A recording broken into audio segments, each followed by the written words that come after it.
నమస్కారం, welcome to cooking tasty recipe channel. ఈరోజు ఎంతో సింపుల్గాను టమాటా పచ్చిమిర్చి చట్నీ ఎలా తయారు చేసుకోవాలో వీడియోలో చూపిస్తున్నాను. వీడియోని చివరి వరకు చూసి అలాగే నచ్చినట్టయితే లైక్ చేసి సబ్స్క్రైబ్ చేయండి. అలాగే మీరు కూడా ట్రై చేసి ఎలా వచ్చిందో కామెంట్ రూపంలో తెలపండి. ముందుగా స్టవ్ మీద బాండీ పెట్టి 2 లేదా 3 స్పూన్ల ఆయిల్ అనేది హీట్ అయిన తర్వాత 150 గ్రామ్స్ పచ్చిమిర్చి అనేది యాడ్ చేసుకున్నాను. అలాగే 1 స్పూను జీలకర్ర, అలాగే 1 స్పూను ధనియాలు అనేవి యాడ్ చేసుకున్నాను. నేను చేస్తుంది 1/2 kg టమాటాలకండి. మీరు తీసుకున్న టమాటా క్వాంటిటీని బట్టి అలాగే పచ్చిమిర్చి కారాన్ని బట్టి పచ్చిమిర్చి అనేది యాడ్ చేసుకోవాలి. ఇన్ కేసు పచ్చిమిర్చి కారం ఎక్కువ ఉన్నవి అలాగే పొడవాటివి అయితే ఒక 10-15 అయితే సరిపోతుందండి 1/2 kgకి. అంతకన్నా ఎక్కువ వేసినా మంట ఎక్కువ పోతుంది అనమాట.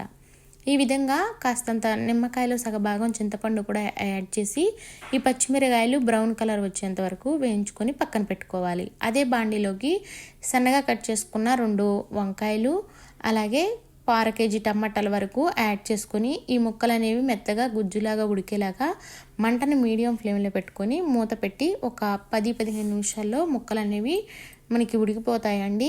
ఈ విధంగా ఉడికేటప్పుడు కాస్తంత ఉప్పు వేస్తే మనకి వంకాయ ముక్క అనేది కండ్ర లేకుండా అలాగే చేదు అనేది రాకుండా టమాటాలు అలాగే వంకాయ ముక్కలు అనేవి త్వరగా ఉడికిపోతాయి. ఈ విధంగా వంకాయ ముక్కల్లోకి కాస్తంత అంటే రుచికి సరిపడా సాల్ట్ అనేది యాడ్ చేయండి. సరిపోతే సాల్ట్ మళ్ళీ తర్వాత అయినా యాడ్ చేసుకోవచ్చు అనమాట. వంకాయ ముక్కలు అలాగే టమాటా ముక్కలు ఈ విధంగా మగ్గించుకున్న తర్వాత ఈ ముక్కలు అనేవి ఆరిన తర్వాత మనం మిక్సీ అనేది యాడ్ అనమాట. ఈ విధంగా వంకాయ ముక్కలు అలాగే టమాటా ముక్కలు ఉడికిన తర్వాత చల్లారి పెట్టుకొని మనం మిక్సీలో వేసుకుందాము.